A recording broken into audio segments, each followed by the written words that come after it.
తనకు నోటీసు రాగానే మహిళా ఎమ్మెల్యేలు ఎమ్మెల్సీలు ఒక్కటిగా వేదికపై కూర్చొని మాట్లాడారని దీనికి తాను సంతోషిస్తున్నానని జాగృతి అధ్యక్షురాలు కల్వకుంట్ల కవిత చెప్పారు. ఈ ప్రజాస్వామ్యం పార్టీలో రావాలని కోరుకుంటున్నట్లు చెప్పారు. పార్టీలో వ్యక్తిగత లబ్ధి కోసం పనిచేసే వ్యక్తుల వల్లే తనను సస్పెండ్ చేశారని చెప్పారు. కానీ కేసీఆర్ చుట్టూ కుట్రలు జరుగుతున్నాయని చెప్పారు.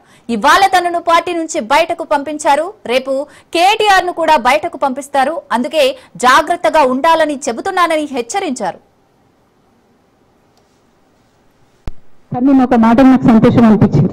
నాకు నోటీస్ రాగానే అక్కడ మహిళా ఎమ్మెల్సీలు కూర్చొని మహిళలందరినీ కూర్చొని ఫస్ట్ టైం అనుకుంటా భవన్లా 5 మహిళలు కూర్చొని ఇండిపెండెంట్ గా ప్రెస్ మీట్ మాట్లాడింది. చాలా సంతోషం. ఇటువంటి అంతర్గత ప్రజాస్వామ్యం రావాలని నేను కోరుకున్నా. మహిళలకు, ఎస్సీలకు, ఎస్టీలకు, బహుజనులకు కోటరీల అడ్డంకులు లేకుండా యాక్సెస్ రావాలి. అది మైక్ కు యాక్సెస్ రావాలి, బాస్ కి యాక్సెస్ రావాలని నేను అనుకున్నా. అది జరిగింది. చాలా సంతోషం. నన్ను సస్పెండ్ చేసినకైనా పర్లేదు, కానీ జరిగింది. నిన్న మహిళలందరూ కూర్చొని మాట్లాడారు.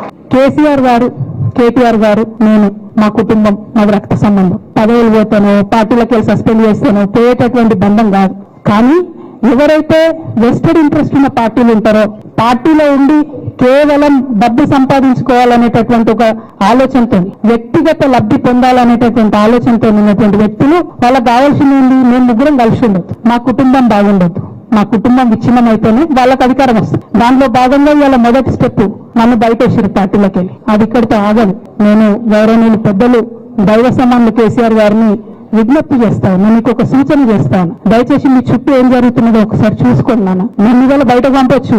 నేను మీలాగా స్ట్రేట్ ఫార్వర్డ్ ఉంటా, నిజాలు మాట్లాడతా. కానీ రేపటి నాడు ఇదే ప్రమాదం రామన్నకు కూడా పొంచింది. రేపటి నాడు ఇదే ప్రమాదం మీకు కూడా పొంచింది. అల్టిమేట్ గా బీఆర్ఎస్ పార్టీని హస్తగతం చేసుకోవడానికి జరుగుతున్నటువంటి కుట్రలో భాగంగానే ఇవాళ నన్ను ఎలిమినేట్ చేయడం జరిగింది.